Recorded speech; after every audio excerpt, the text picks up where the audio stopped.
Cowardice asks the question, is it safe? Expediency asks the question, is it politic? Vanity asks the question, is it popular? But conscience asks the question, is it right? And there comes a time when one must take a position that is neither safe, nor politic, nor popular, but he must do it because conscience tells him it is right. Every time our country stands in the path of danger, an instinct seems to summon her finest first, those who truly understand her. When freedom shivers in the cold shadow of true peril, it's always the patriots who first hear the call. When loss of liberty is looming, as it is now, the siren sounds first in the hearts of freedom's vanguard. Fighting for humanity and against globalism, one mind at a time. It's the Freedom Link with Joe Joseph. Oh, hi-de-ho, everybody. It's a 2-hour extravaganza of the Freedom Link. That's right. Scotty and I will regale you with all sorts of historical stories and current events and everything else for the next 2 hours, and time for some happy action fun time. Yeah. What is that gum commercial? Was it double your fun with double mint gum? Something like that? Yes. Now, yes. Let me just say this. So Skip Hailstone is going to be joining us in the next couple of weeks. The problem is, now they just won their 8th Emmy Award, by the way, Life Up North. Or Life Below Zero, pardon me. So we're gonna have Skip Hailstone, one of the families, on that show, and it's cool. It's 20 seasons now they've been doing this, so it's like crazy that it's had this kind of impact. But the issue he's having right out in the bush in Alaska, there's no cell phones and internet, no, and phones, oh no. And I'm talking about old fashioned. So he's got a sat phone. Did it work? No. We're working it. I don't know. Maybe we got to get him like one of those Starlink rigs. But I don't know how north they go. Do you think this is something that Starlink will eventually be able to solve? I'm sure. I mean, that's up high. So I don't know how high they've got it in orbit.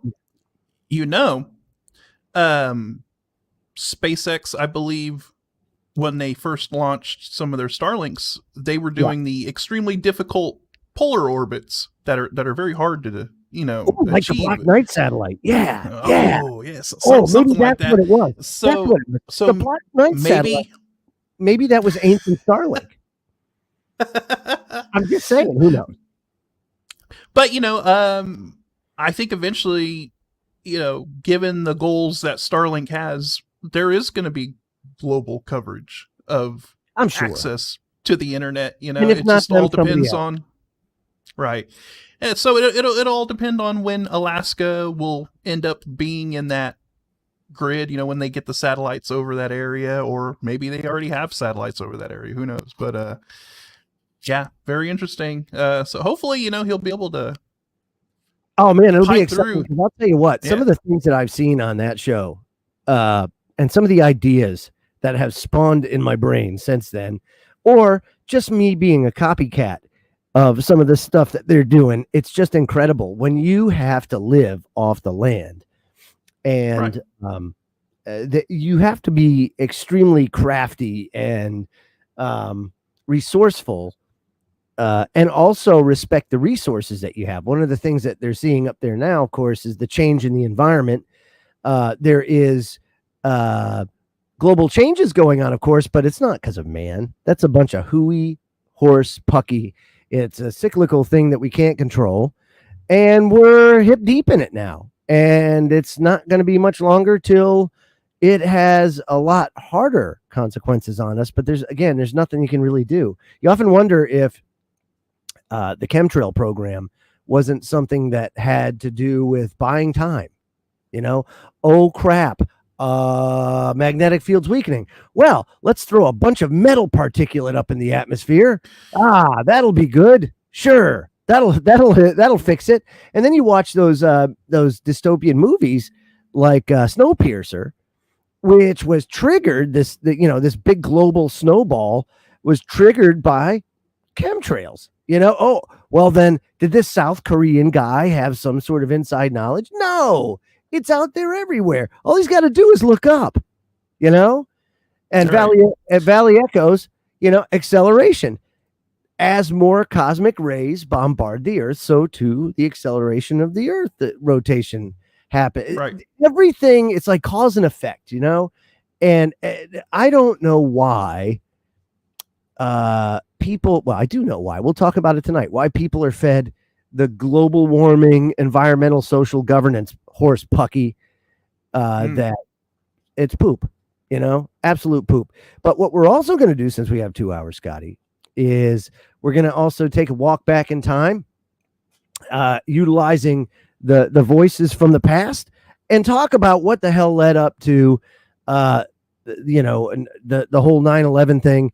But more importantly, the people behind it, the mindset, the think tanks, all those kind of, I don't want to say institutions because they're really not, but nefarious forces, if you will, that think, quite frankly, they're doing us a favor, and right. We'll get into that tonight. But Scotty's favorite person on the face of the earth has left the earth, and I have to say I am absolutely crushed that you're crushed about it, man.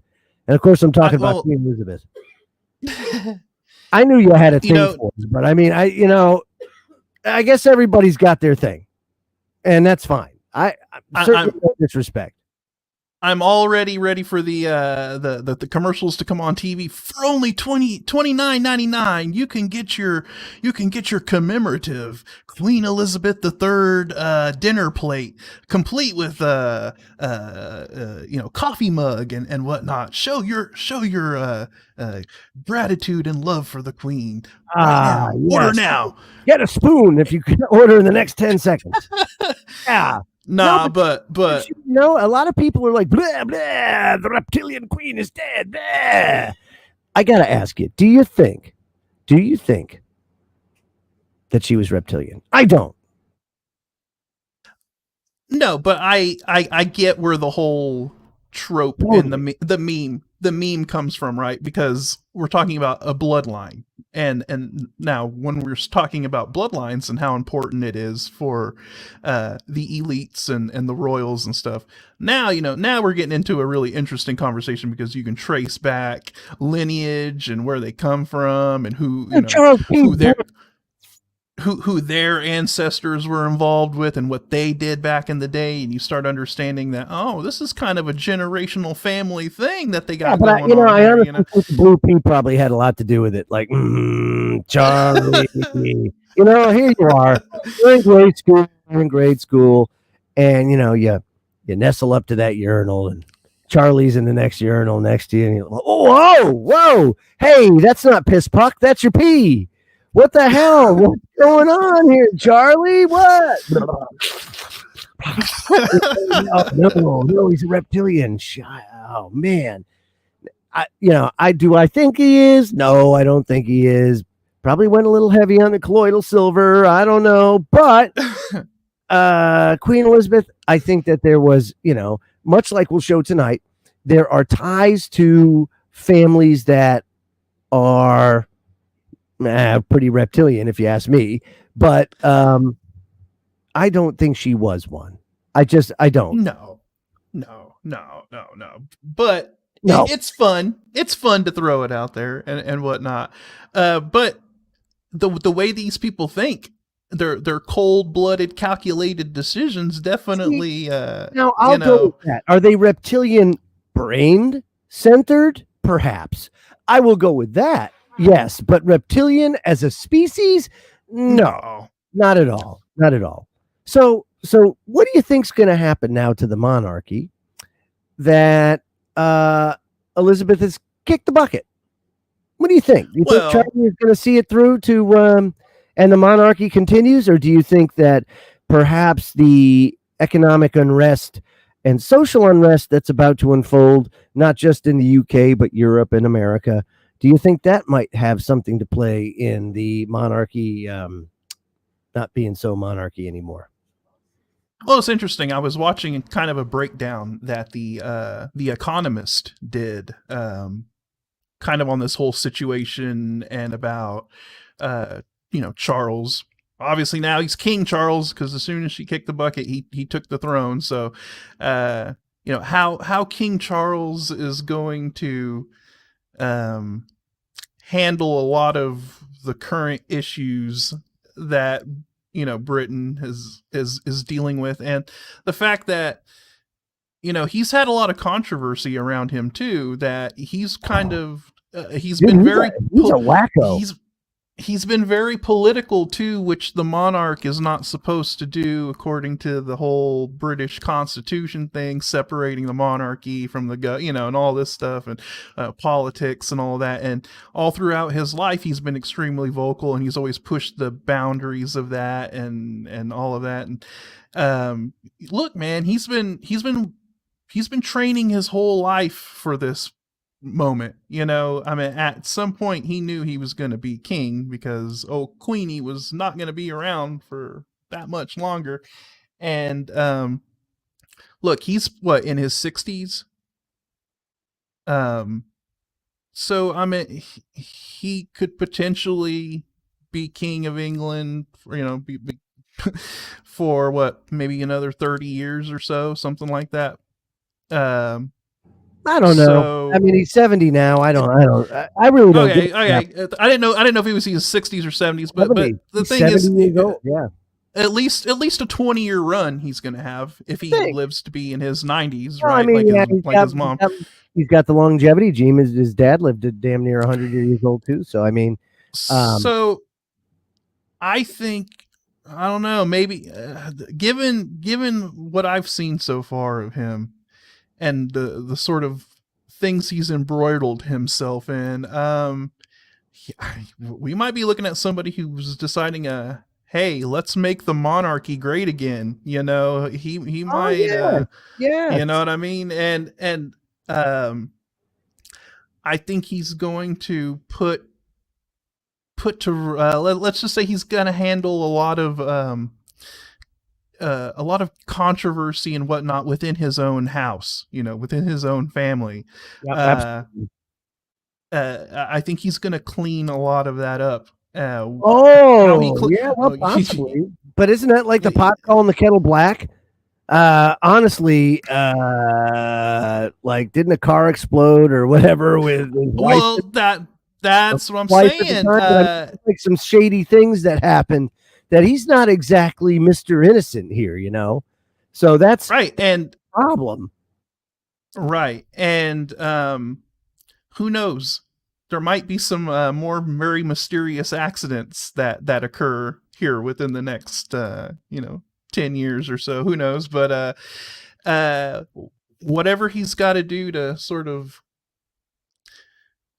stop all of this, because you have the whole thing with Harry and Meghan. Well, you gotta have a little drama, dude. I mean, come on. Right, and I think that's half the reason why peeps in the UK like it so much is because of the drama. Oh yeah, it's like One Life to Live, only it's at Buckingham Palace, Right. It's a real life soap opera that's playing out in front of everybody. But the crazy thing is that you're talking about people that have immense amounts of wealth and power and influence, the likes of which a lot of people don't even understand or comprehend, right? Because everyone out here, everyone is taught to believe that the queen and the monarchy is just a symbolic position now, and that they don't really have any real power, and that it's just this sort of thing that's been a tradition that's been held over from the days of the monarchy and and whatnot. So interesting you said that. So interesting you said that because absolutely it's sold that way. It's sold that they're they're docile. We're just docile people. We're this symbolic type of thing. Yeah, we're just that rich family in the corner. Pay no attention to us. I mean, outside of our dysfunctionality, of course, because we're here for your entertainment. And that's not how it happens. That's not what happens at all. Exactly. Yeah. So I want to bring that up, and I want to bring up our presentation from the past because this is very important. I think it's very important that we go down this road and see, well, who are some of the people that, not just the royal family in the UK, but also some of the powerful individuals throughout history that caused the current predicament that we're in now, which is, this pre-societal type of collapse. I thought we were going to see it during the Bush era. It didn't really happen that way. Well, that's good. But now we're really, really, really at a precipice where we have the absolute best, the best conditions for that collapse that everybody's looking for, that collapse that everybody's preparing for, including the rich people too. And I call this a brief history of the New World Order because it's using powerful people through history in their own words. And Rothschild, of course, is the banker that is basically the one that took the bull by the horns and really not just advanced the elitist mindset and those goals, but he also had the means and the ability to bring people together throughout the world. Because remember, 1773, globalism wasn't quite a thing yet outside of world dominating empires. So Mayer Amschel Rothschild, he assembles the 12 of his most influential friends, right? And he convinces them, he says, hey, boys, if we all pool our resources together, why, we can rule the world, And so they meet in Frankfurt, Germany, and Rothschild informs his friends that he's found the perfect candidate, of course, an individual of incredible intellect and ingenuity to lead that organization, and that's Adam Weishaupt. And Adam Weishaupt is someone who, at the time, was kind of like, if I could equate Adam Weishaupt to somebody in the 20th century, it would be Carroll Quigley, and basically an academic who desperately wanted to get into the privileged boys club, if you will. And in Adam's case, he did. So May 1st, 1776, Adam Weishaupt, his code name was Spartacus. Yes. He establishes a secret society called the Order of the Illuminati. Yes, say Illuminati, it's real. Well, of course it's real. Now, Weishaupt is a professor of canon law at the University of Ingolstadt in Bavaria, and that's, of course, in Germany. And the Illuminati seek to establish a new world order. The objectives are as follows. Now, anybody that's read the 10 planks of the Communist Manifesto, yes, it looks eerily similar to it. Number one, abolition of all ordered governments. 2, abolition of private property. Big push going along right now, saying that cost of living crisis. How do we bail ourselves out of that? Well, here in the United States, we've got a cost of living crisis because not only of fuel and power and water and food, but housing. Housing has just absolutely exploded, and it's all done on purpose. And it's all done by the banksters, and it's all done to make it not reachable for you, right? So what's going to end up happening is the government's going to step in, or whatever ruling power at some point in time is going to step in and say, hey, we'll provide the housing, no problem. You're going to live here. This family's going to live here. This family's going to live here, but you don't own it. And that's the way it's going to be. It's coming. It's coming. So we have abolition of inheritance. Of course, who's going to have inheritance if it's all been stolen? Abolition of patriotism.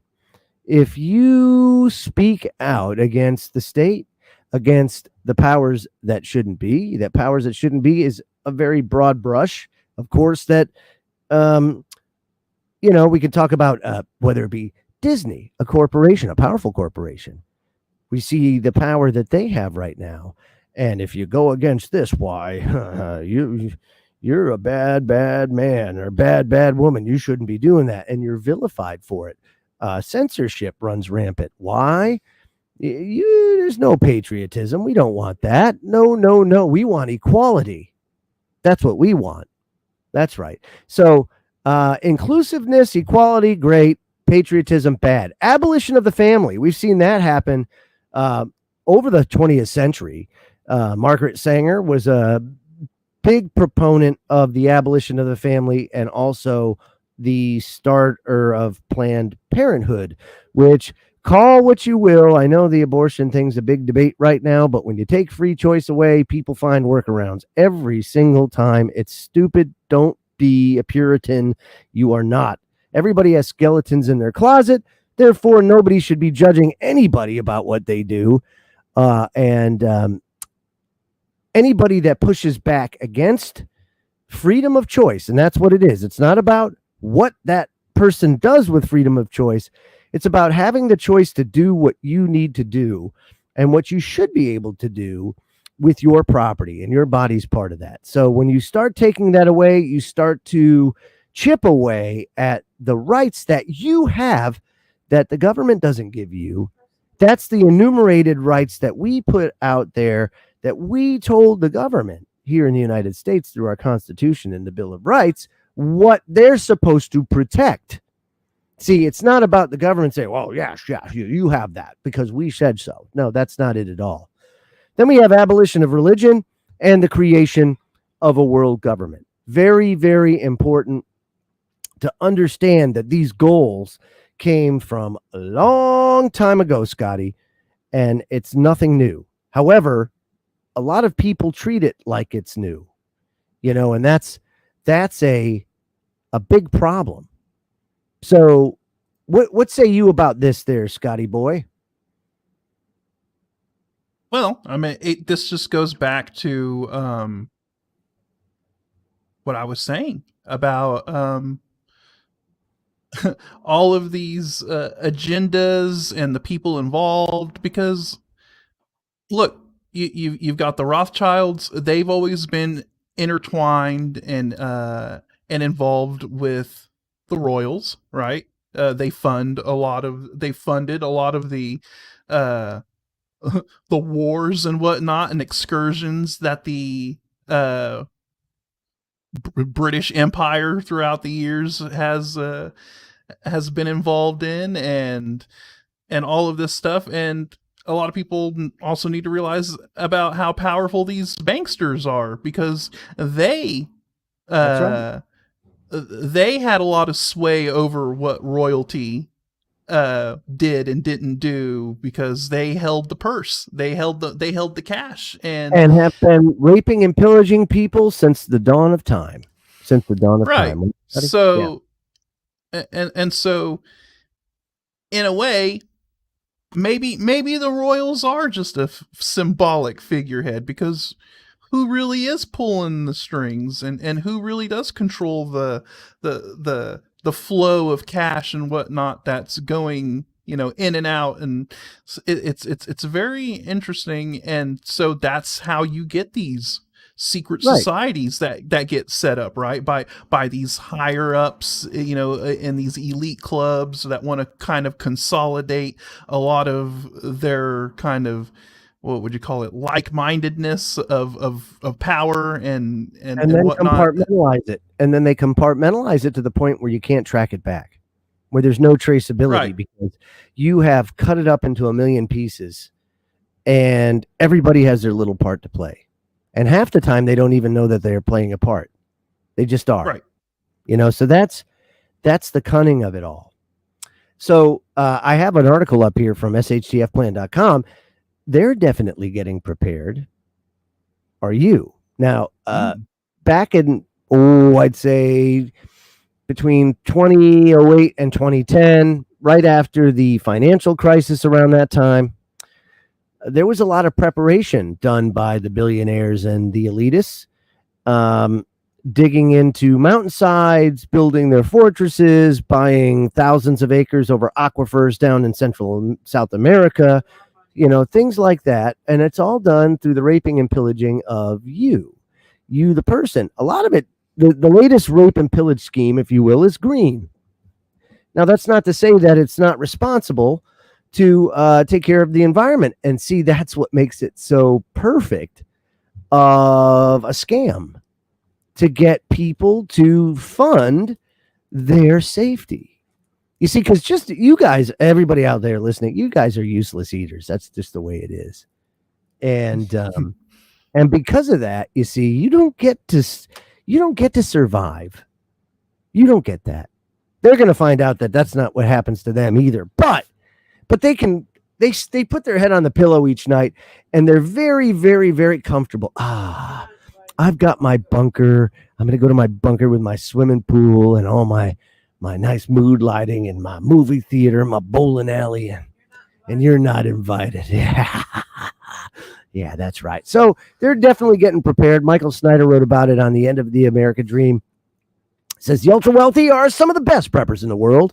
Says, I realize my statement may sound strange to many of you, but it's actually true. And it so is, Scotty, that that the stigma out there, or the image that a lot of people come to mind, is, preppers are those crazy crackpot people in the woods, all this kind of stuff. Well, come to find out, even those crazy crackpot people in the woods aren't so stupid after all, Right. But that's the kind of image that they give you, is that you're that, or you're a terrorist because, one of them extremists, because you're not society. Right. It's crazy. But hey, when you have an endless amount of cash to throw at a problem, yes, you tend to at least come up with some solutions. And look, these billionaires, we're talking about people that already have fortified compounds, right, with security and safe rooms and all of this stuff.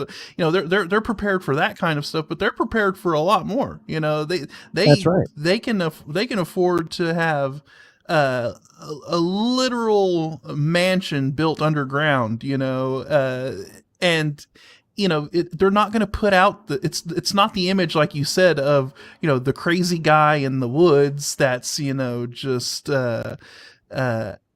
stocking up on cans of Bush's beans and all of this. And although that's not necessarily a bad idea, it's not a bad idea. It's just, I'm just saying, they're about. There's prepping going on, and it's the same thing, but it just looks different, right? Yeah, because so it says here, the elite are very well aware that we're on the precipice of a full-blown meltdown, right? And they're spending a lot of time, a lot of money. There was a documentary about the Ozarks and how many banks there are in the Ozarks. 1 out of every 80 people, there's a bank, because of so much money being centralized just in the Ozarks, because apparently that is one of the advertised safe zones, if you will, when this catastrophe unfolds. It says in some cases, ultra wealthy are forking out loads of cash for luxurious underground bunkers, like I was saying, and a lot of them are converted to Atlas missile silos, things like that. They're buying citizenships in foreign lands because they think they're going to be safe, and if you talk to some of the smartest and wealthiest people in this society, they're really freaked out about what they're absolutely scared out of their skin, and they're super obsessed with trying to save themselves. And many of the individuals got to where they are today by staying one step ahead. So, of course, that's why when you see a lot of corporate executives selling off their shares in their own company, and in this case, 2,150 corporate executives in the month of August alone, that kind of gives you that idea that they know something that we don't. Just saying. Right. Like, what do they know that we don't, that they're doing that? They definitely know that something big is coming over the horizon, and they're simply preparing. They're planning ahead, and they're getting ready for this stuff. And it also makes you wonder about all of this huge obsession all of a sudden by billionaires to go off world, right? Start Good point. Start rocket companies and trying to get to Mars and all of this. That's going to save them. Funny enough. Your Elons, your Bezos, everybody all of a sudden decided, hey, let's get into this space thing. And of course, there's an incentive to do it from a private, business standpoint, and, getting contracts to launch satellites for companies and getting government contracts to launch Sure. things and all of that. But I think there's more to this, because there's like this frenzy. And it's also with NASA as well, to get back to the moon. Let's get to Mars. We really need to do this. This is all of a sudden a very, very important thing all of a sudden to go off world and set up a colony on Mars. Sense of urgency, right? And on a timeline not seen in quite some, never. I as far as I'm concerned, I mean, when Kennedy put out his timeline to get to the moon within the decade, that was at that time an unbelievable feat to achieve, and because we'd never done it before. Well, now we have, right? So you think that it wouldn't be so hard to do, but it is. It is. It's not an easy thing, because humans weren't designed to operate outside the confines of planet Earth. We just weren't. So there's a lot of things to take into account. And the other thing that I find interesting is, you remember that experiment where something crashed into the moon, and they had, I think, they launched a projectile. Right, but the Apollo mission had put the microphones in across like 3 or 4 different places on the moon, to measure the seismic activity and listen to what happens when the moon was impacted. Because this happened during the Apollo program, and it rang like a bell. It reverberated, like, oh man. So then the question is, well, if their grand plan is to mine the moon, but the moon's hollow, and or not the way that they think it is, I mean, it's like, have you guys thought this through yet? And or is your plan something different? Is there something more to this that we aren't being told? And I think it's door number 2, Scotty, that maybe there's some limited mining you can do, but in the grand scheme of things, what they're saying is not marrying up to the reality of the situation, and that's troubling. So why the sense of urgency? The second thing is, what's happening to this planet is happening to all the planets. So how are you going to? Is it really something you can escape? Is the question? So in this case, we deal with the cyclical cause and effect of what happens when the sun and our solar system cross the galactic plane of the galaxy. And it does things, and it affects all the planets. So that's where I don't understand. What is the sense of urgency by going into space?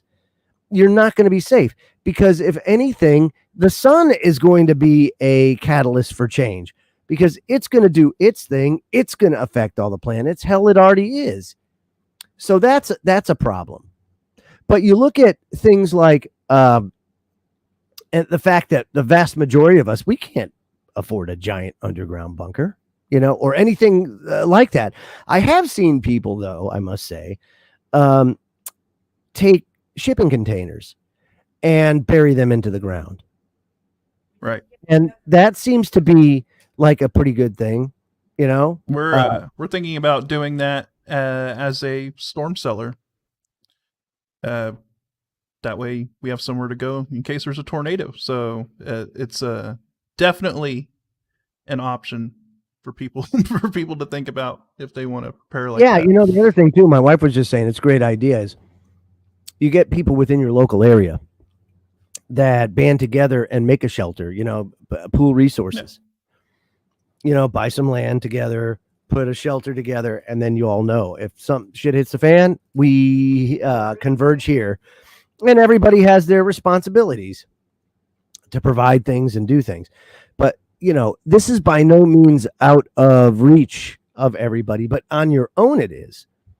But banding together, you could do that. Now, Michael Snyder goes on and he says, things are going to get bad in the years ahead. Other ultra wealthy individuals are shelling out cash for golden passports that grant them citizenship in a second country. You see a lot of people moving to Costa Rica. That's a popular golden passport location. It says, I think at the Caribbean, Jordan, Austria, Turkey, these are places where you can pay a fee. Some in the hundreds of thousands, others in the millions. But if you're a billionaire, who gives a crap, because you can go anywhere you want, right? So in theory, that sounds good. So if things get crazy here in the U.S., you just hop on a private plane, you head to a nice peaceful nation on the other side of the planet. Hoorah. But the problem is, what happens if the emergencies that we're facing are global? Then what? Right. What's a golden passport going to do for you then? You know, taking to account the energy crisis going on over in Europe. Now, they're kind of in a different position than we are. The president can basically invoke the War Industries Act and put industry to pumping oil if he really wanted to. And you pump oil and you get gas, and guess what? You got energy. So the United States, sitting on some of the largest reserves on the planet, all you got to do is access them. So that's not a problem. Over in Germany, over in Europe, it's a little bit of a different story because, and even in the UK, they put all their eggs in the green basket, and they did it too soon, and they became too reliant on it too fast, and they're phasing out the legacy modes of power generation way too soon.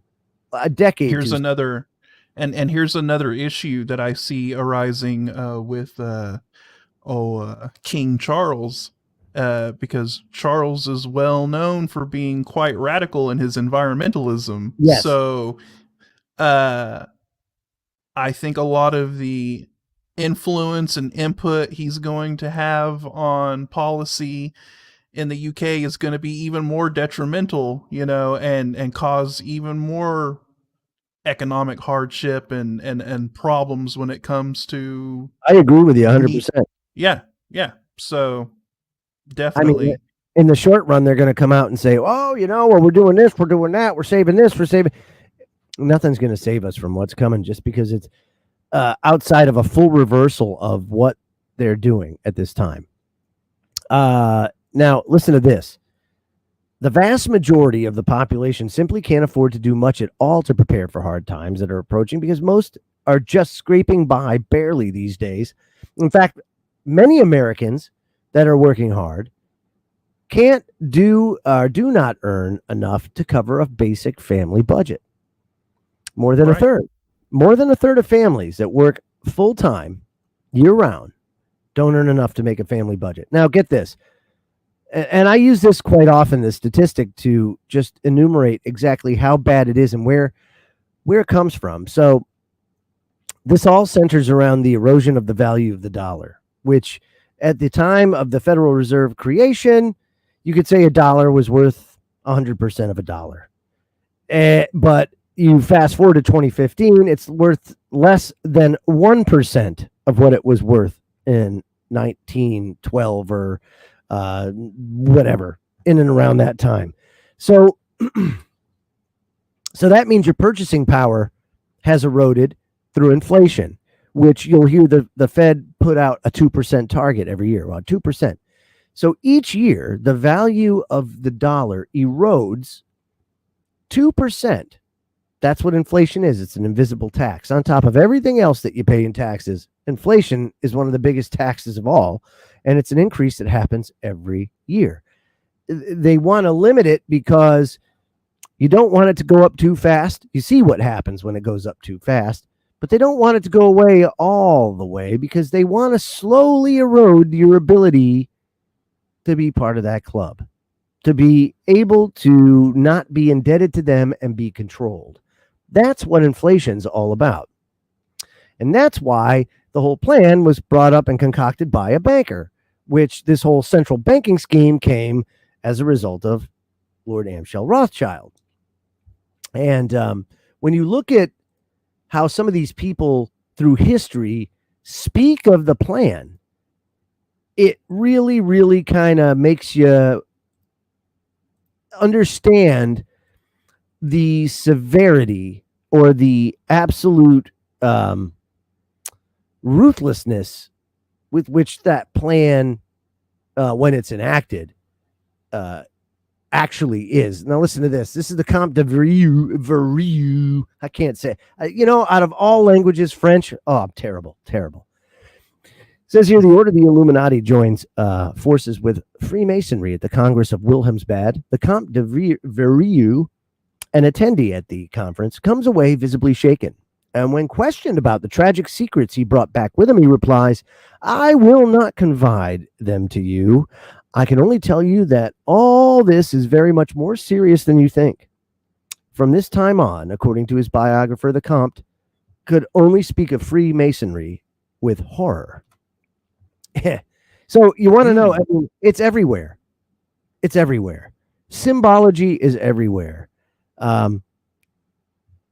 Evidence of this type of conspiracy, if you will, is even on our currency.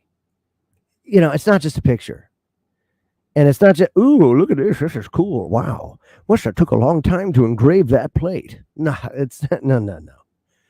The insignia of the Order of the Illuminati first appeared on the reverse side of the U.S. $1 bill in 1933. One can read at the base of the 13-story pyramid, the year 1776. That's an important year. Because the eye radiating in all directions is the all-spying eye that symbolizes the terroristic Gestapo-like agency set up by Weishaupt. The Latin word annuit coeptis means our enterprise or our conspiracy. So, yeah, it's right there, dude. And of course, it's our conspiracy has been crowned with success. Yes. And below that is Novus Ordo Seclorum, which is new social order or new world order.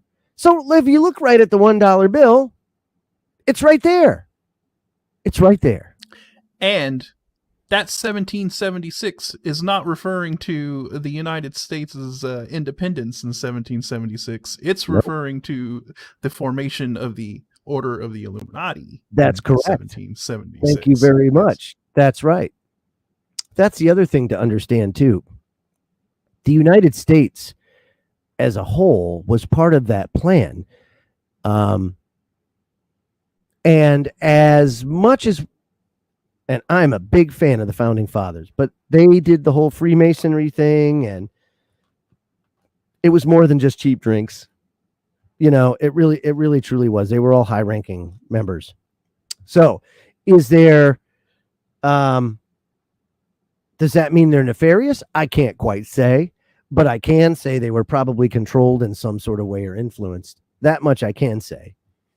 Well, there's no way to escape. There was no way to sort of, if you were engaging in those kind of higher up conversations with those higher ups in society and politics and all of that stuff, you pretty much had to be in the club. You pretty much had to join the Freemasons, or you were blocked out. You didn't get access to certain people. Right.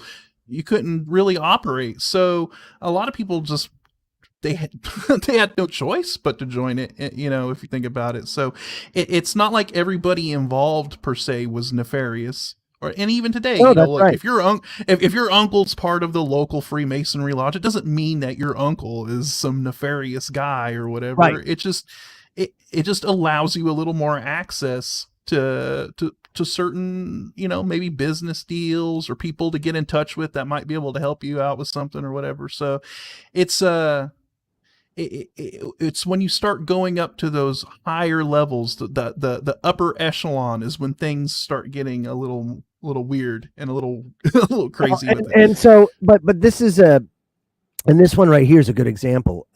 Look at the war that's going on right now with Russia, Ukraine, everything else, right? Mm-hmm.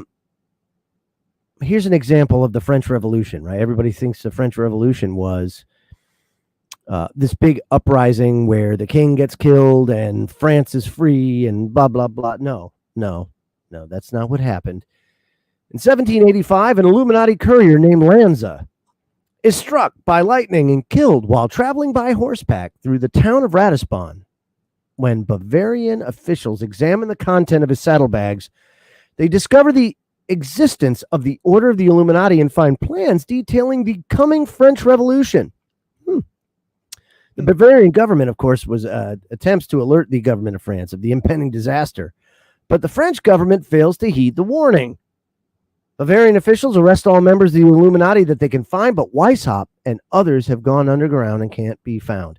So there was direct evidence that the French Revolution was being controlled, inciting it, right? And nothing happened. Everybody's head was in the stand. No, that wouldn't happen. No way. 1796, Freemasonry becomes a major issue in the presidential election of the United States. John Adams wins the election by opposing Masonry, and his son, John Quincy Adams, warns of the dire threat to the nation posed by Masonic lodges. He says, I do conscientiously and sincerely believe that the order of Freemasonry, if not the greatest, is one of the greatest moral and political evils under which the Union is now laboring.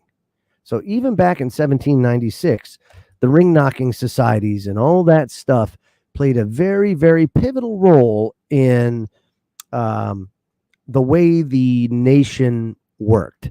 Of course, I think that they could see the danger in having a bunch of highly influential, political people and socialites and everybody coming together in these sort of secret lodges and having conversations that nobody is privy to, and nobody knows what kind of plans are being made and stuff like that. It's basically the same thing that we with the with Bilderberg and whatnot. These are your early versions, similar, right? Absolutely. Yeah, these are your early versions of Bilderberg meetings where you have a bunch of influential people getting together and making decisions about the direction they want society to go, and this is all being done in secret and nobody is privy to it, so nobody gets a say in what these decisions are. So that's right. And you also have to remember a transatlantic voyage was 2 months at least, right. You had to go where the wind was. And typically you follow the wind down to the doldrums and back up. And man, I'll tell you what, it took forever. And a lot of people didn't make it, which is why you didn't really have too much of that. You did, but you had to be really rich. And or you did it out of necessity. And then you did it once or maybe twice. Franklin was kind of weird like that. He kept going back to France, back and forth, but man, that takes years off your life every time you go on one of those ships like that, and all the disease and everything else. It's crazy. Now, 1797, John Robison, he's a professor of history at Edinburgh University in Scotland. He writes a book entitled Proofs of a Conspiracy, in which he reveals that Adam Weishaupt had attempted to recruit him. And he exposes the diabolical aims of the Illuminati in the world. So there it is, right? And see, a lot of people, the Illuminati doesn't exist. Oh, baloney, it doesn't exist. It certainly exists. It exists. And here's a book written by a professor. And, it just bothers me when people do that stuff. But this here, now, this is, you can look at a handful of people throughout time that their influence is disproportional to others, when you talk about notable people, if you will. But Hegel, he was one of the heavy hitters of controlling human behavior. Of course, you hear me talk about concept all the time, but man. The concept he came up with is something that is a go-to in the playbook that consistently works. That's the crazy thing. That's right. So Hegel, of course, formulates what's called the Hegelian dialectic. By the way, 9/11, problem, action, solution. That's exactly what it was. You know, the Patriot Act they tried to pass that after the bombing in 93. And no one would do it because they didn't want to give the rights up. So, you know, the diabolical minded fiends like Silverstein and others, well, we have to come up with something a little better. They haven't lost enough yet. Blah. So, yeah, let's just take down the towers that are condemned anyway. And there's really no easy way to disassemble them. So we'll just implode them right there. And everybody will think it's an accident. Oh, and then because of it being so bad and being so terrible and killing so many people, well, then we're going to pass that Patriot Act for us because they'll be done scared enough. And that's what his whole Hegelian dialectic does. Thesis plus antithesis equals synthesis. So in other words, first you foment a crisis, then there's an enormous public outcry that something must be done about the problem. And so you offer the solution that brings about the change you really wanted all along, but which people would have been unwilling to accept initially. If you think about it, Scotty, that's what we're seeing right now with the whole defund the police initiative. Gets people enough to be so scared that they want the police. We need more police. We got to get them back. You know, my wife is screaming right now. The Biden Inflation Reduction Act. That's what it is. It's the same thing. Yeah, you're right. Cause a problem, and they get to put in place all their little henchmen that they wanted to do before, but they never could. And now they can audit everybody because, by God, we need the money because your apartment's going to depend on it when we take all the private property away. Oh, it's crazy. Right. And yeah, you defund the police, you remove them, you allow crime to skyrocket, yeah, exactly, and get out of control, and everybody's like, oh my God, we need law and order, and hey, maybe now you're a little bit more willing to accept that police state that they've been wanting to implement for quite a while, because you know you want to feel nice and safe and protected. We saw it with the 1033 program, yeah. After 9/11, one of the solutions, even before 9/11, there was this push to get military-grade equipment into the hands of the police. And they did so via the 1033 program. And the whole thing was you get it for free, but you have to maintain it.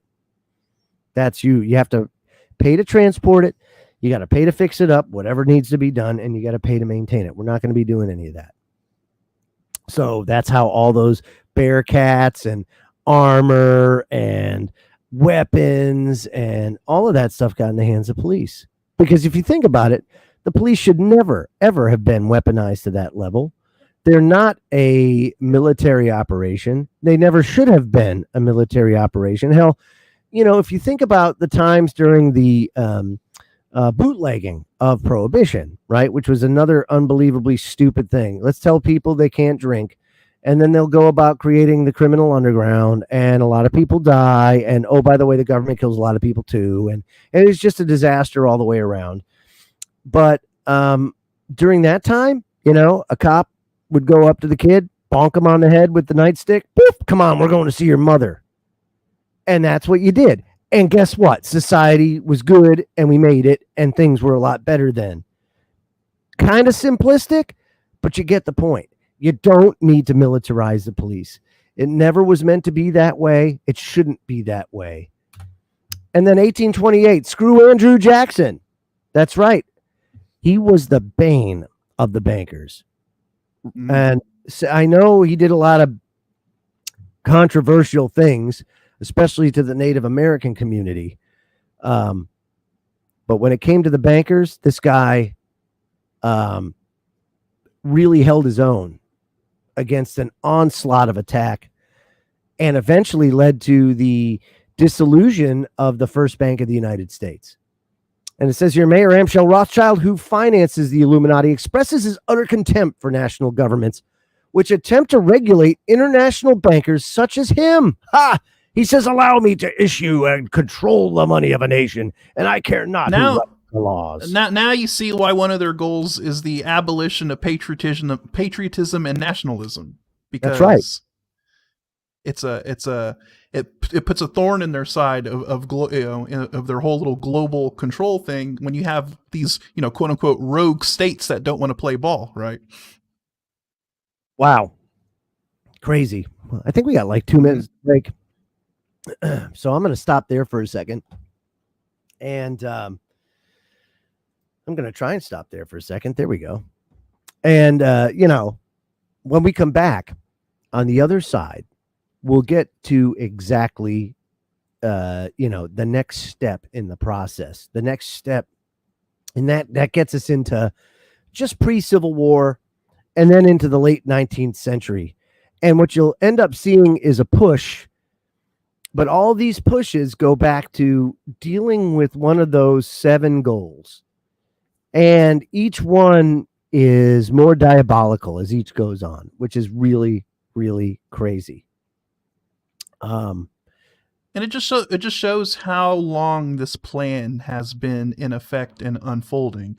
This is what an almost 300-year plan, right? Like 250 years or something like that. Since the establishment of this order of the Illuminati and these grand ideas that Weishaupt had, and they've been slowly chipping away at it ever since. And we're finally kind of, I think we're seeing a lot of the end game of a lot of that starting to unfold right now.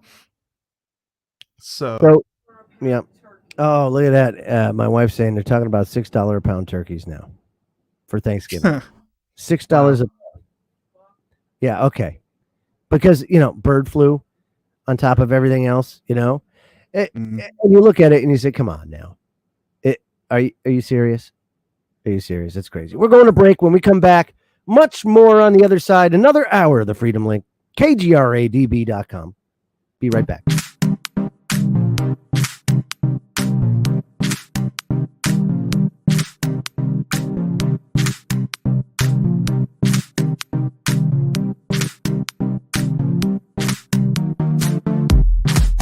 Hey members, the new KGRA DB app is now available on iOS and Android devices. Gain on-demand access to any KGRA DB programming. Download any show directly to your mobile device to listen or watch on the go. Go to the App Store and search KGRA DB. Are you looking to go on a faraway journey that is magical and mysterious, reaping on mystical legends? If so, then Mysterious Adventure Tours is perfect for you. Imagine a voyage to explore ancient mysteries of Ireland, haunted majesties of Scotland, or their chilling Birth of the Vampires in Romania. These small, esoteric getaways are limited and do fill up fast. So, go to MysteriousAdventureTours.com and book your trip soon. Hi, I'm Austin Butler from Baz Luhrmann's new film, Elvis. Tomorrow, all of America will be talking about Elvis Presley. As a blood donor himself, Elvis shared the gift of life with patients in need and asked others to do the same. We're encouraging you to give blood this summer. Please visit redcrossblood.org/Elvis movie today to learn more.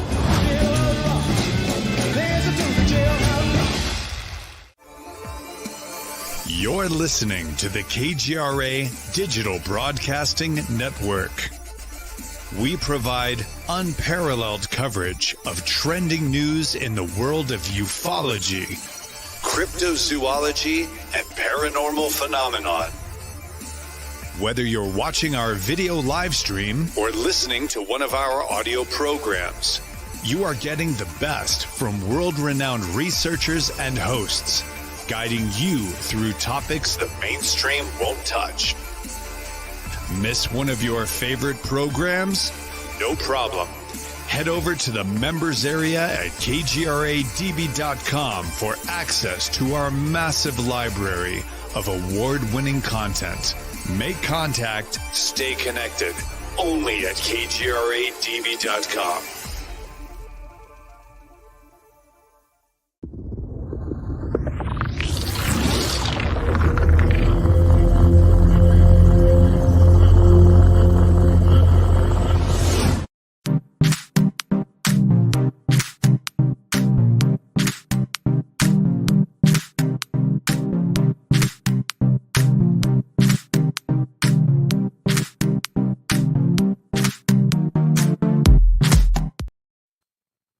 Well, we're back. Hour number 2 of the Freedom Link. And when we went to break, we were talking about the whole Hegelian dialectic, everything else. But there's a push during this time that shifts everybody over to another focus, if you will. And that's the interesting thing that happens. And it's during the mid 19th century that it really starts to get a little more dark and diabolical in nature. And that's the rise of Moses Mordecai Marx Levi. And it says here, his alias, of course, is Karl Marx. He writes the Communist Manifesto. He's a member of the Illuminati front organization called the League of the Just. A lot of times these compartmentalized organizations are like sub-organizations of an umbrella company, no ties to one another, but there's ties, if you will, and all have different purposes. And you see it today. You know, I'll give you an example. If you take a look at Black Lives Matter, right? It started out as a movement, and then it got co-opted. And it got co-opted, and then you had all of these offshoot organizations that go boom, boom, boom, boom, boom, boom, boom. They show up everywhere, and they all have specific purposes, if you will. And those purposes are focused on more efficiently than if the big organization tried to do everything under its own purview. So they separate, they compartmentalize, and then each little sub-organization goes and executes that part of the plan. And it's much more effective. So he not only advocates economic and political changes, which is something that had been orchestrated and fought for, if you will, up to that point, but he also believes and advocates for moral and spiritual changes as well. He believes that the family should be abolished and that all children should be raised by a central authority. He expresses his attitude towards God by saying we must war against all prevailing ideas of religion and of the state and of the country and of patriotism. The idea of God is the keynote of a perverted civilization. It must be destroyed. That's right. Yeah, it's exactly right. But do you see now, it's really starting to take a toxic black turn, if you will. And this is screaming Brave New World. Oh, well, now you know. Oh, here's one of the brainchilds.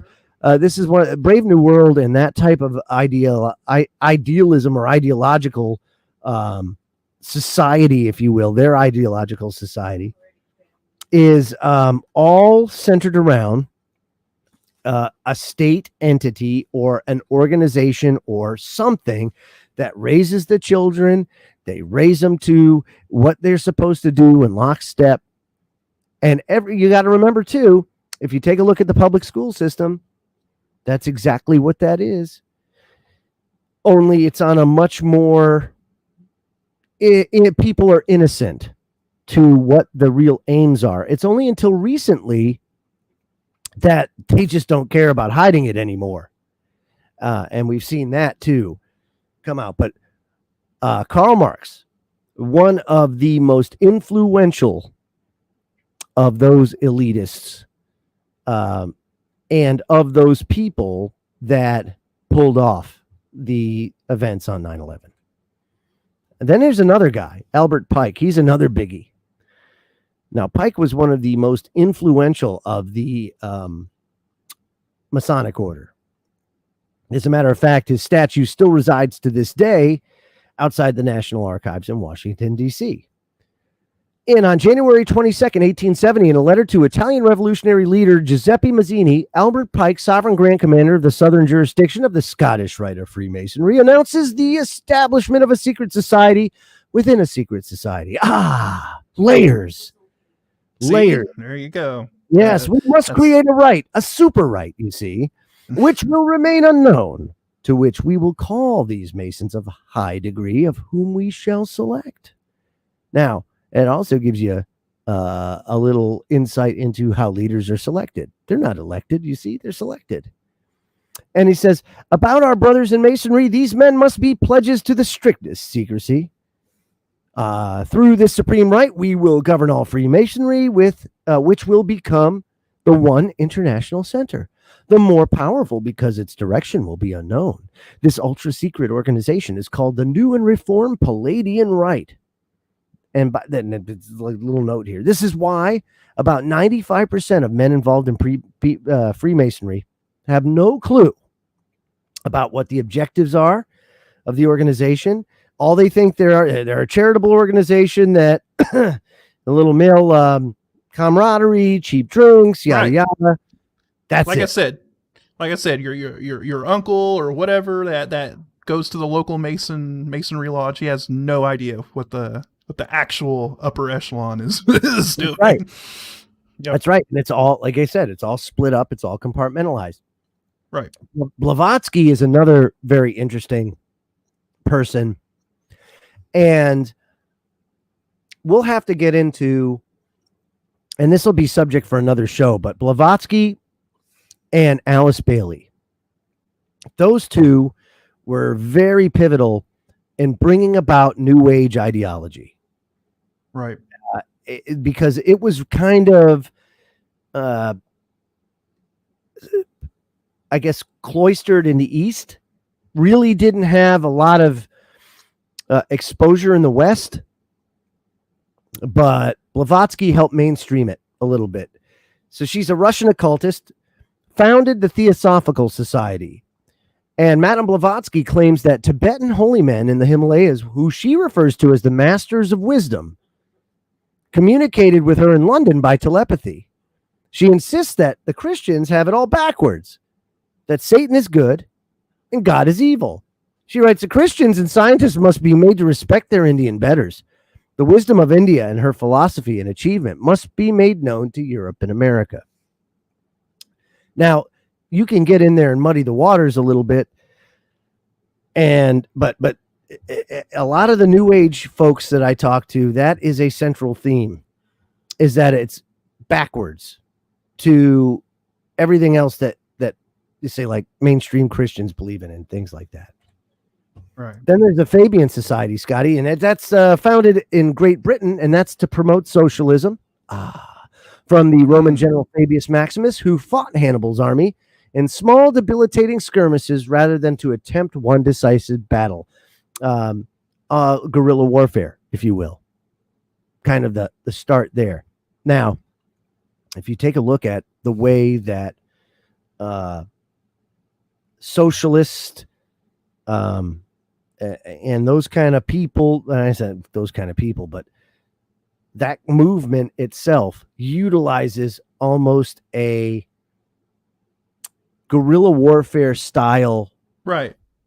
Take a look at Portland, right. and out west. Very, very, very, very similar tactics. Well, that was all by the Fabian Society 150 years ago. Like you said, the breaking off into smaller organizations, doing a lot of sort of what you would call like street action and stuff on a local level, and like you said, a real sort of guerrilla warfare style of propaganda and whatnot is how they operate. That's right. There's Albert Pike's picture outside of the National Archives. Of course, he issued instructions to the 23 Supreme Councils of the world. He revealed who the true object of Masonic worship is. He says, to you, Sovereign Grand Instructor Generals, we say this. You may repeat it to the brethren of the 32nd, 31st, and 30th degrees. The Masonic religion should be, by all of us initiates of the high degrees, maintained in the purity of the Luciferian doctrine. Oh, how nice. Yep. Well, at least there's one thing, I guess he was honest. At least for that. Now, this is for another show. Cecil Rhodes. Very interesting fella, Cecil Rhodes. Not so much because, the whole Rhodes Scholarship was named after him. But of the stuff that he did in Africa and everything else, oh, man. You want to talk about an interesting dude. This guy is one of them. And a lot of extraterrestrial stuff. Wasn't there like a lot of like hidden gold and things like that? Yeah. The Chitahuri, oh gosh, what was the name of it? I can't remember. But he's actually he was buried in Africa on a ley line. He was big into Africa. Cecil Rhodes, an enthusiastic student of John Ruskin. He's Prime Minister of South Africa, a British colony at the time. He can exploit and control the gold and diamond wealth of South Africa, but he works to bring all the habitable portions of the world under the domination of a ruling elite.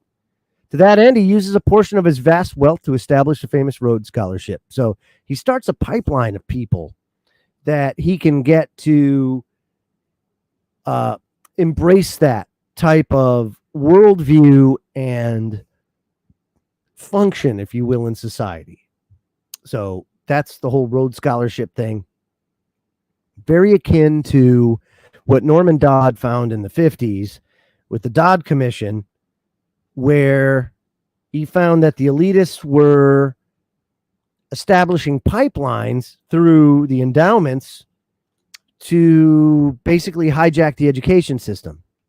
This is in the 50s to bring about this whole communist changeover in American society. But Rhodes started to do that well before that with his Rhodes Scholarship. So same difference, but that plan was actually executed around the same time Rhodes did the Rhodes Scholarship.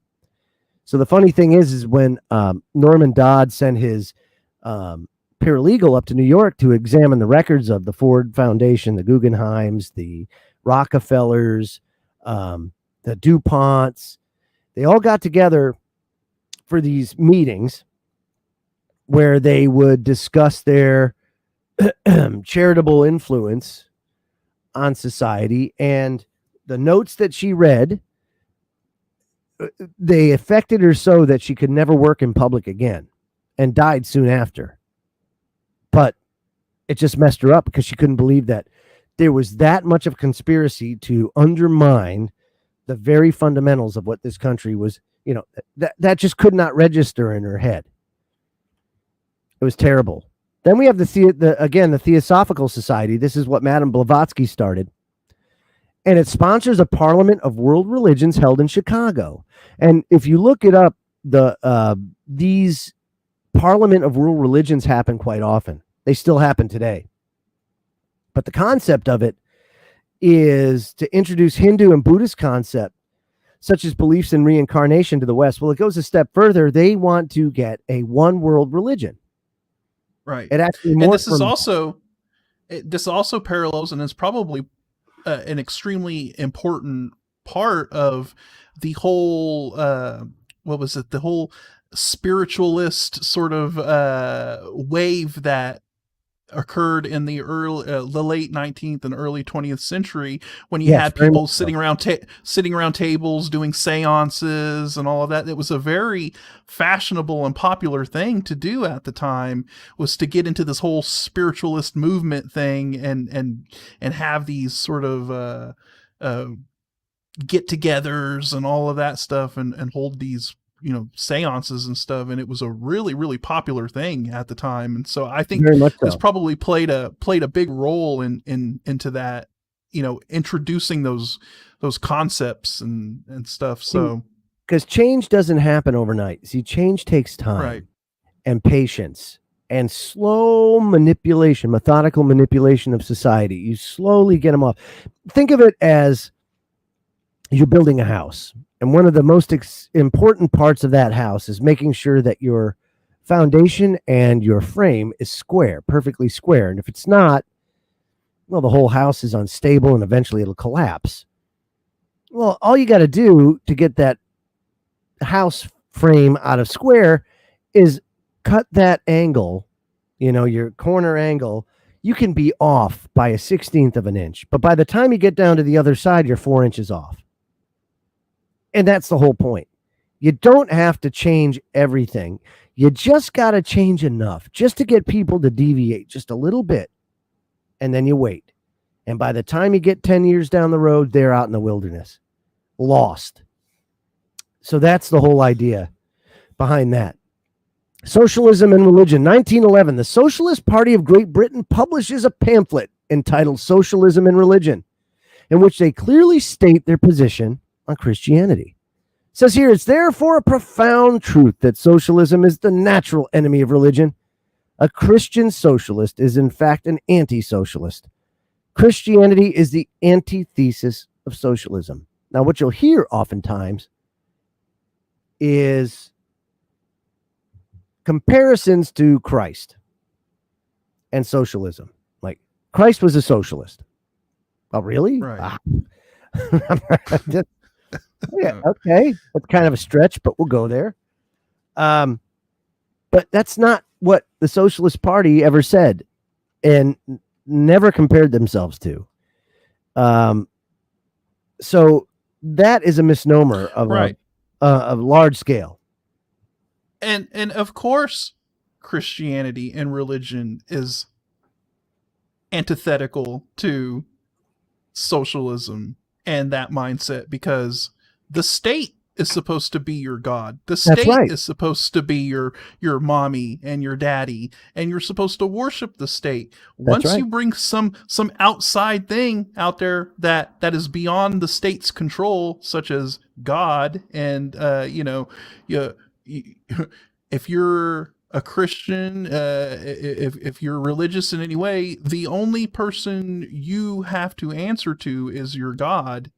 Then that completely removes any control that the state has on you. So that is why they want to remove any form of religion, because if somebody's religious, the state is not the last thing that they're going to be answering to. It's their God. That's right. So that's right. Yeah. Yeah. Don't put your faith in anybody else but the state, by damn it. Here we go. 1912. Here's another guy. This is a biggie. Colonel Edward Mandell House. That guy's another show. I mean, there's so many people that you have that are these heavy hitter people behind the scenes that you've never heard of but controlled everything. And he was one of them. He wrote a house called Philip Drew Administrator, in which he promotes socialism as dreamed of by Karl Marx. And he was a big, big influential person with Woodrow Wilson, who really enacted most of, if not the majority of, that conversion to socialism here in the United States. You cannot tell me for a second that the United States isn't socialist. We are most certainly a socialist nation, have been for quite some time. Wilson was really keen on a lot of those socialist ideas, and he implemented them. So. Up to a point, because it really started to affect him later on down the road when he found out just how big of a mistake it was. But by then it was too late. Right. So 1913, income tax passed during the holidays. That's right. It was passed during the dead of night during Christmas break. I mean, Merry Christmas. Yeah. The 16th Amendment to the United States Constitution, making it possible for the federal government to impose a progressive income tax, is ratified. Plank number 2 of the Communist Manifesto had called for a progressive income tax. Now, in Canada, the income tax is introduced in 1917 as a temporary measure, of course, to finance the war effort. We also had temporary taxes that ended up being permanent.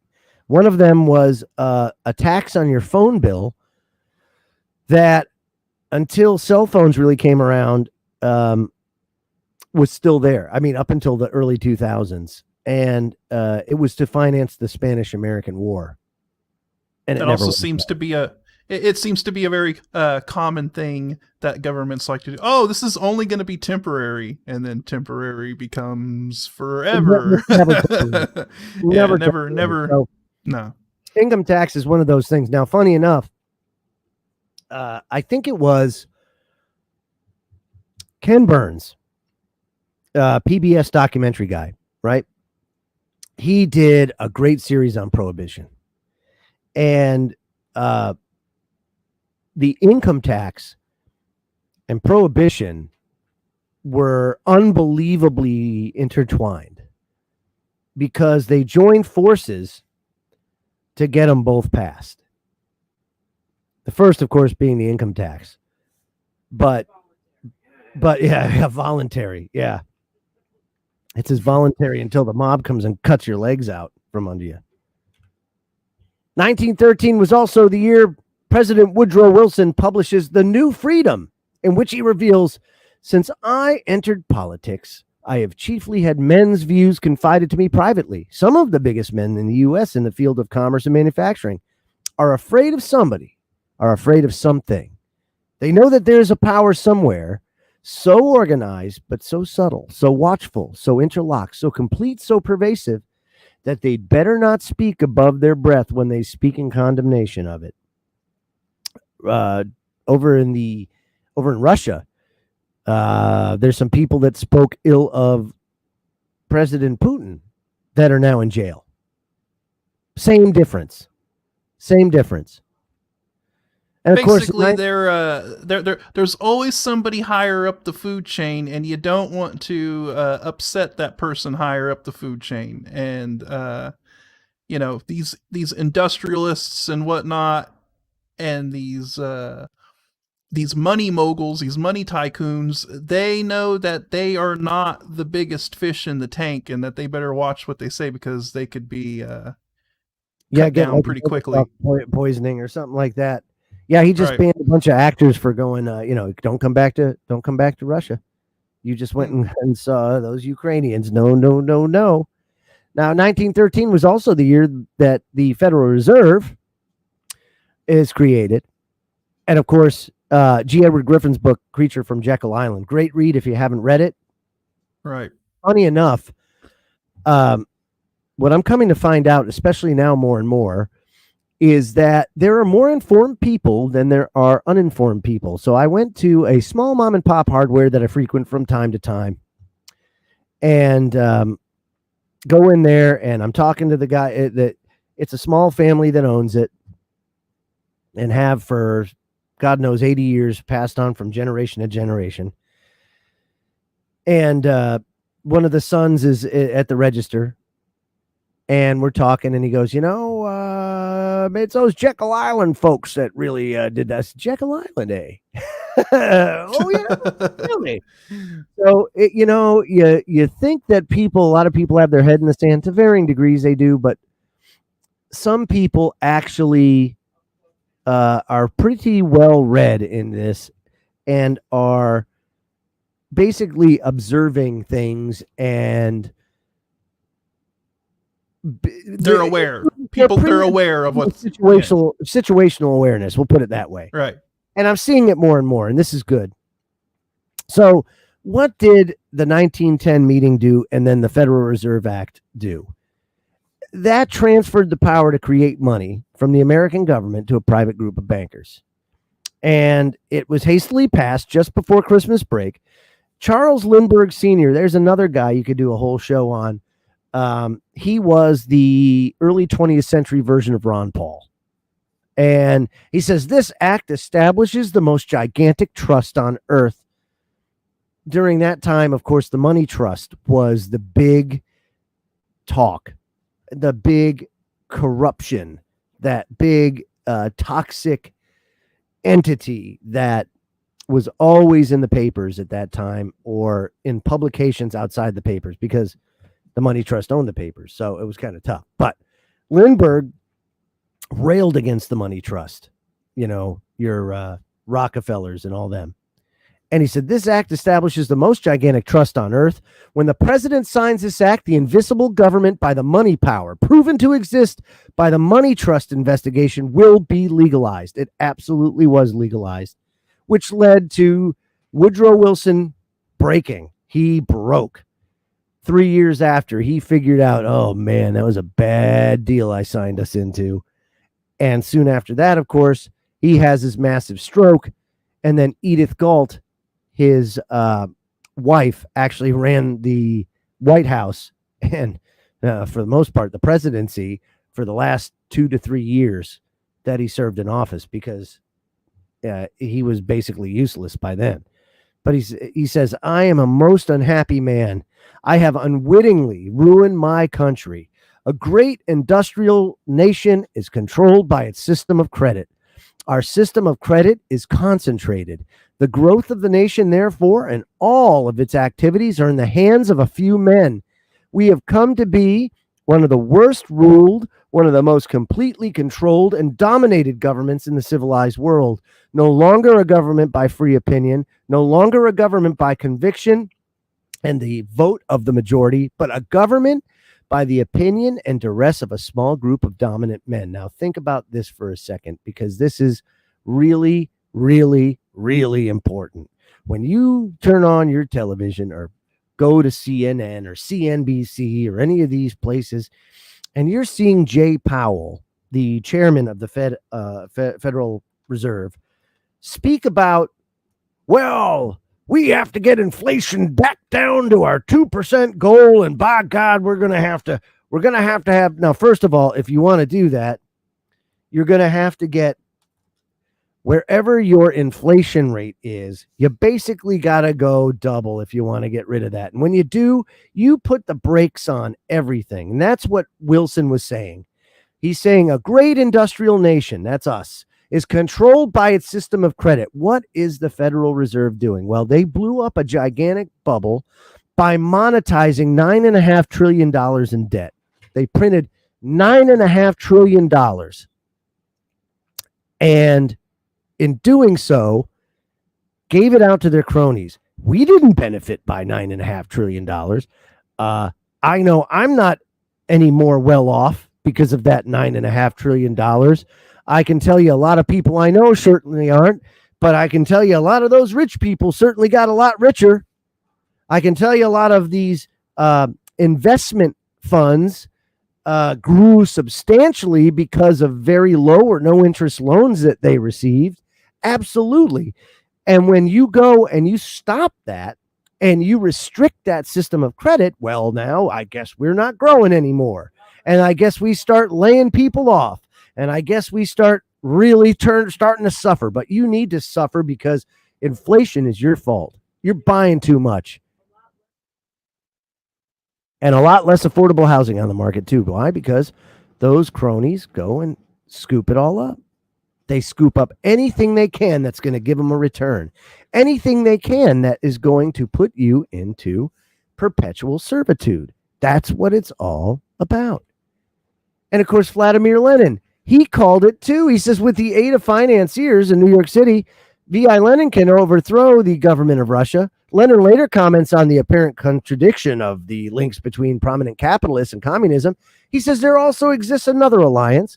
At first glance, a strange one, a surprising one, but if you think about it, in fact, one which is well-grounded and easy to understand. And that's the alliance between our communist leaders and your capitalists. And yeah, see how I wrote here? Remember the Hegelian dialectic? Yeah. Right. And this goes back to, even though you have all these splinter groups that shot off, they all originated from the base foundation, right? And right. So, of course, the goals of the communists and the goals of the international bankers align at some point, because they all respond from the same mastermind, right? It all goes back to this Bavarian Illuminati. And so of course that there's gonna be overlap between them, because their goals are the same. Absolutely. My kitten just jumped on my keyboard 50,000 times and started tap dancing. So nice. Yes, very good. The Institute of International Affairs. This is a very, very, very important organization that soon becomes the Council on Foreign Relations. But before that, it is the brainchild of Colonel House. And he basically gets these prominent American and British personalities to establish this. And this meeting, of course, is arranged by House and attended by various Fabian socialists, including the noted economist John Maynard Keynes. And of course, Keynes is basically the father of the type of economics that we see today that is causing Keynesian economics to implode. Yes, Yep. causing it to implode. Right. This is probably one of the biggest statements as far as absolute truth that there is. And of course, Churchill did this. Churchill was a very, very interesting figure. A lot of people have interesting things to say about Churchill, but I admire him in a way. He was, oh boy, how do you say it? He understood things from both sides of the fence. And he kind of straddled them to be able to do what he wanted to do. But he was more about Churchill and himself and his legacy than he was advancing any type of thing like this. So in 1920, he recognizes the connection between the Illuminati and the Bolshevik Revolution. And he observes from the days of Spartacus Weishaupt to those of Karl Marx to those of Trotsky, Bela Kun, Rosa Luxemburg, and Emma Goldman, this worldwide conspiracy for the overthrow of civilization and the reconstitution of society based on arrested development of envious malevolence and impossible equality. Impossible equality, you say, has been steadily growing. It's played a recognizable role in the tragedy of the French Revolution. It's been the mainspring of every subversive movement during the 19th century and 21st. And now, at last, this band of extraordinary personalities from the underworld of the great cities of Europe and America have gripped the Russian people by the hair of their heads and have practically become the undisputed masters of that enormous empire. So, a lot of things were said there that should make you go, oh, wow, that sounds eerily similar to what's going on now. Oh, are you telling me unelected elites in other countries around, or in other places around the world that have nothing to do with you are pulling the strings and fomenting chaos? More so than that, but think about this. The same arguments that justified these movements and are the same arguments today, right? Inequality, right? Was the springboard for the French Revolution. It was the springboard for the Russian Revolution. It's a springboard for all the unrest that you see now. It's inequality. And it is an easy card to play because everybody feels slighted. And you can play on that. See, that is one of those things that you can always play on, and they do, and they know it. And Churchill was correct in stating that equality is impossible to achieve. There's never going to be equality in that everybody is on the exact same level playing. You know what? It's human nature. There's going to be winners. There's going to be losers, and that's. But it's not about that. It's about control, right? At the end of the day, that's what it's about. So very interesting. 1920, 100 years before, dealing with the same things, talking about the same things. Only thing that differs is the people and the organizations. That's it. Now, Louis T. McFadden was another freedom fighter, very akin to Lindbergh Sr. And I think he ended up getting poisoned or offed because he was such a champion of, I guess, the people, if you will. And he's the chairman of the House Committee on Banking and Currency. And about the Federal Reserve, he says, when the Federal Reserve Act was passed, the people of these United States did not perceive that a world banking system was being set up here. A superstate controlled by international bankers and international industrialists acting together to enslave the world for their own pleasure. Every effort has been made by the Fed to conceal its powers, but the truth is the Fed has usurped the government. It controls everything here, and it controls all our foreign relations. It makes and breaks governments at will. Now, concerning the Great Depression and the country's acceptance of the New Deal, he asserts it was no accident. It was a carefully contrived occurrence. The international bankers sought to bring about a condition of despair so they might emerge as the rulers of us all. Hegelian dialectic. So, what did they do? If you look at the Great Depression, very simple. They got everybody and their mother in the stock market because everybody was making money. It was a roaring 20s. Everybody down at the bagger at the grocery store was buying stock. And then they pulled the rug out and everybody went bankrupt. And everybody was down on their luck. Everybody was just, it was done. And what did they do? Sure, we'll save you, but we own you now. And we're going to give you a number. And that number is going to follow you for your own life. Your Social Security number is a lot like the numbers that they tattooed on people in the concentration camps. Same idea, same concept. The only difference is you don't realize it. You don't realize that what you are is a slave. And you don't realize just how into the system you are. But there's a system. It's only those people that decide to leave that system out. Like I said, my that series Life Below Zero. You can leave the system and you can live independent.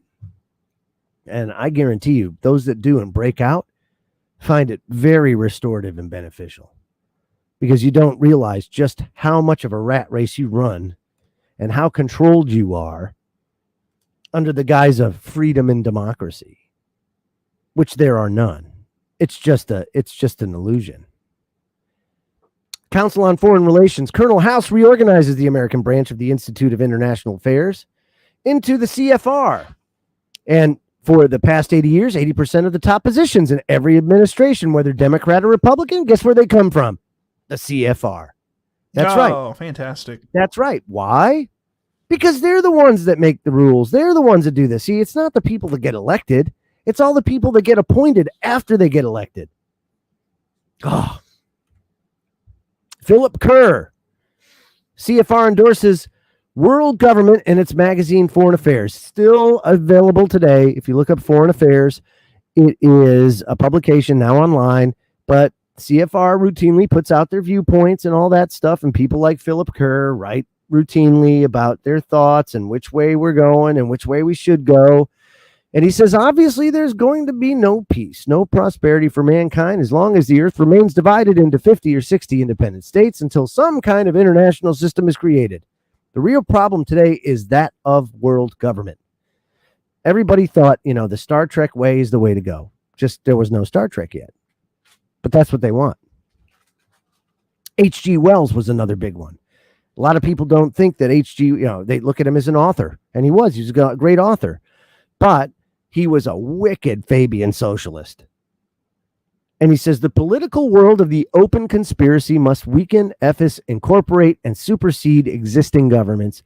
The open conspiracy is the natural inheritor of socialist and communist enthusiasms. It may be in control of Moscow before it's in control of New York.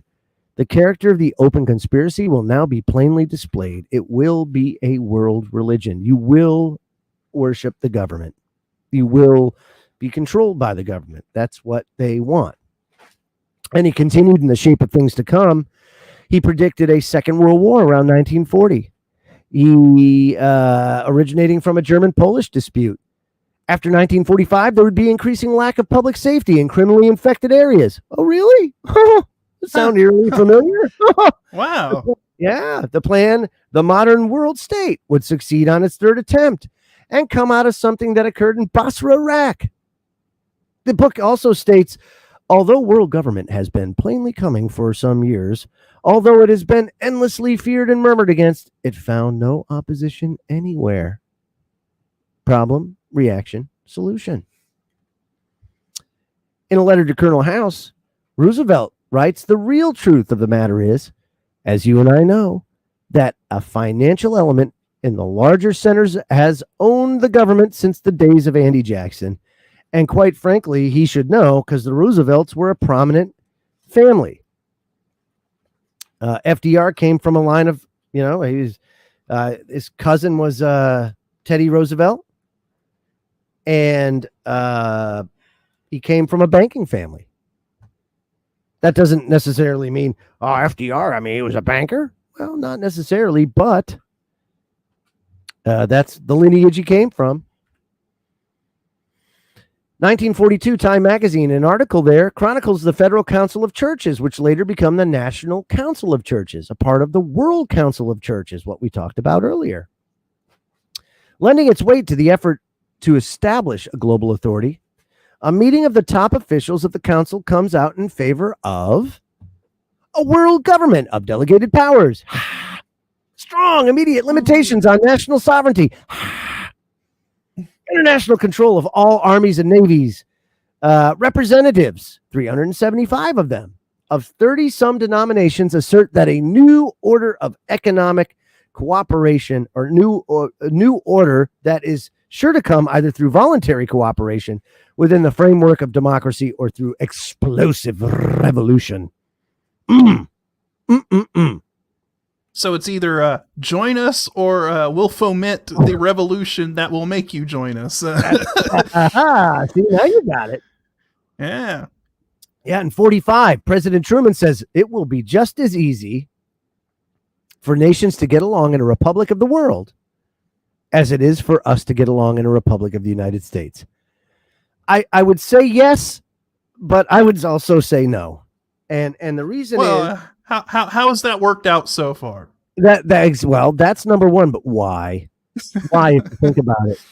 When you think about it, you had European powers or European culture that over the course of 200 or so years established themselves in what became the United States. And then really the only other faction you had were the Native Americans. So you didn't really have the clash of cultures, the diversity that you have now then. So when the United States was formed, you had very limited worldviews that conflicted with one another. And now you have such a myriad of different worldviews and cultures and all sorts of different things that make it very hard for humanity to coalesce. I just don't see it happening. Now, also, Glenn Taylor from Idaho, right? Resolution 183 he introduces, calling upon the U.S. Senate to go on record as favoring the creation of a world republic, including international police force. Oh, fantastic. That's right. And then this guy, right? This is James Warburg. Now, everybody here's probably heard of the Warburg banking family. It's been around for a long time. The Warburgs were at Jekyll Island. And they obviously don't care about you or our government for that matter. And on February 17, 1950, he wagged his finger at the Senate Foreign Relations Subcommittee saying, we shall have world government, whether you like it or not, by conquest or consent. So screw you. We're going to get our way one way or another. Tell us how you really feel there, James Warburg. Exactly, right? And then look at that. 2 days later, the Senate Foreign Relations Committee introduces Senate Concurrent Resolution 66, which begins, whereas in order to achieve universal peace and justice, the present charter of the United Nations should be changed to provide a true world government constitution. So Warburg was like, bah, bah, bah, bah, bah. Then he goes behind the scenes and basically says, hey, if you don't go along with my plan, I'm going to give you a new pair of shoes. And look what happens. Senate Concurrent Resolution 66.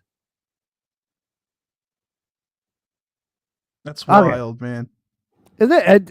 You can't make this stuff up. This is all in their own words, you know? Wapwug. 1952. Wapwug.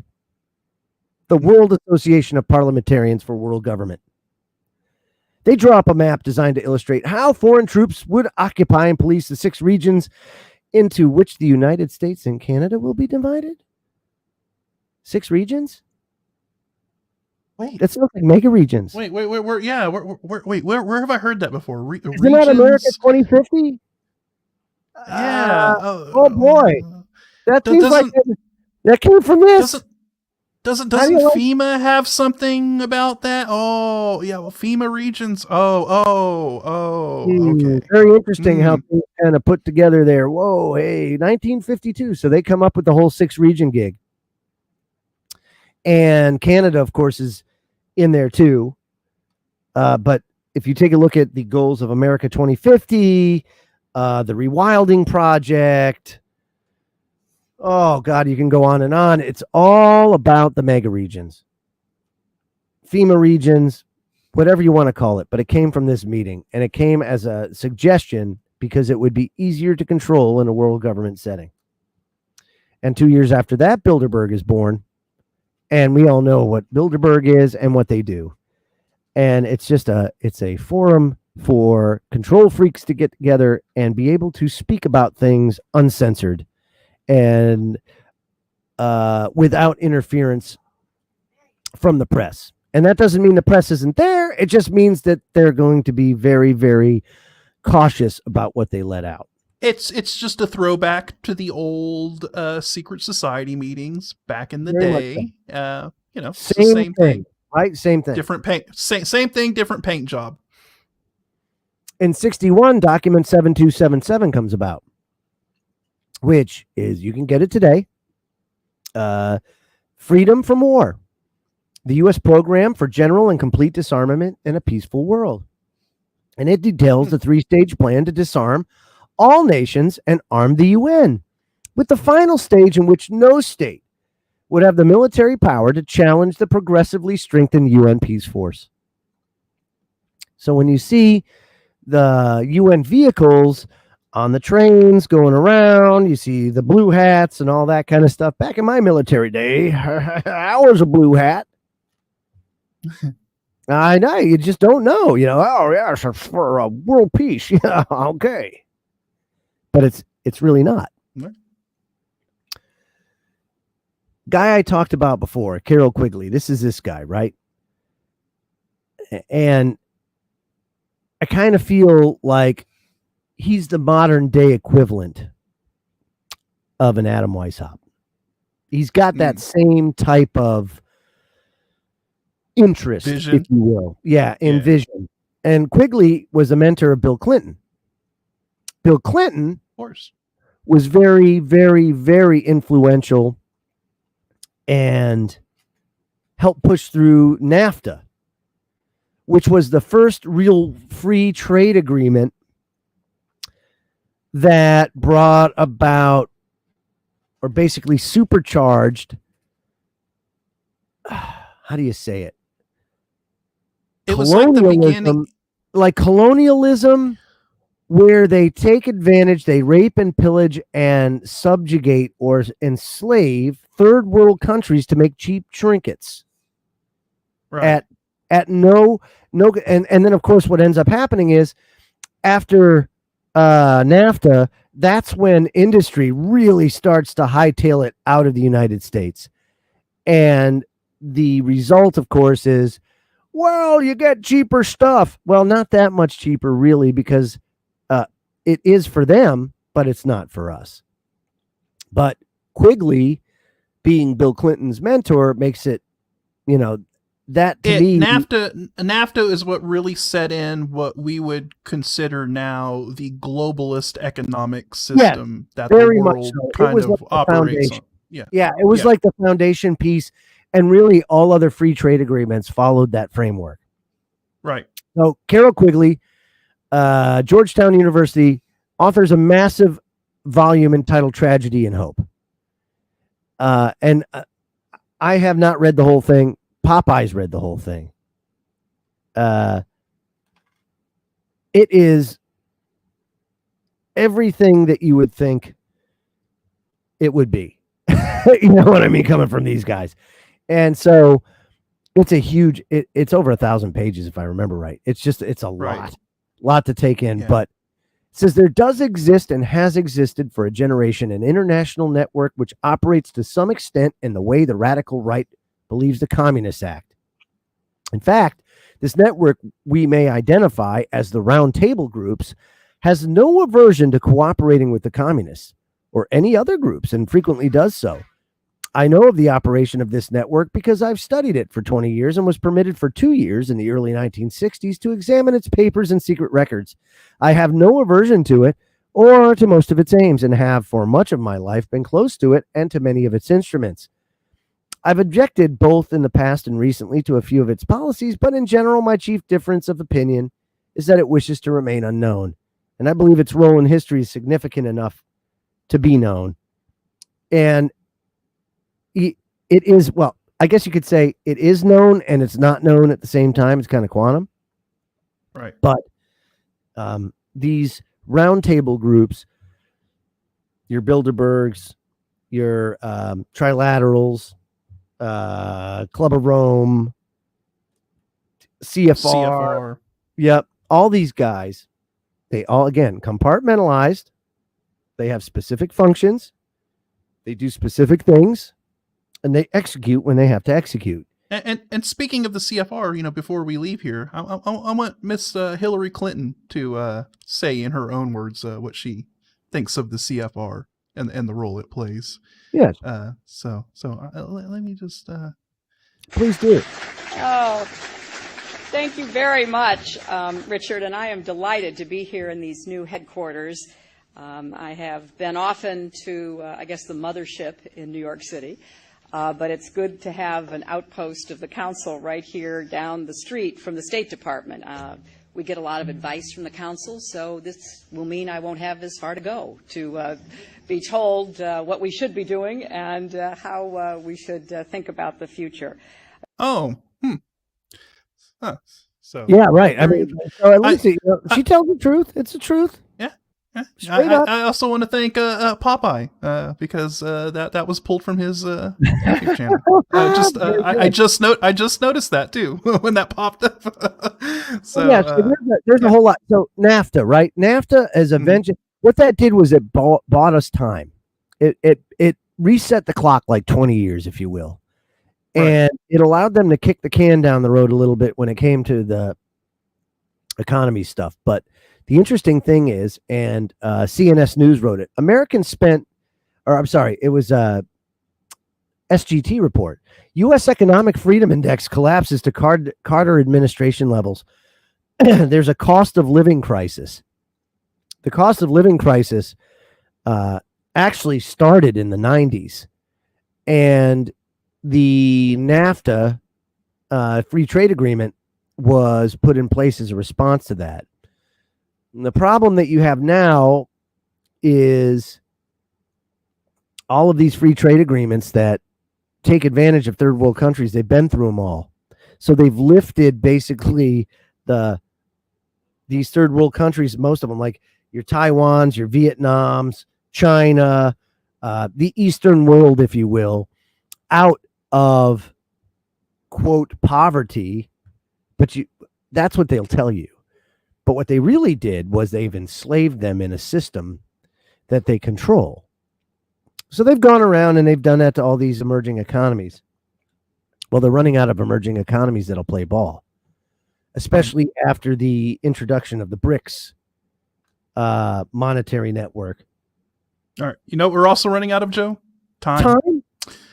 Yes. Yeah, I know. We got a couple of minutes left. But that really is, we have like 15 seconds.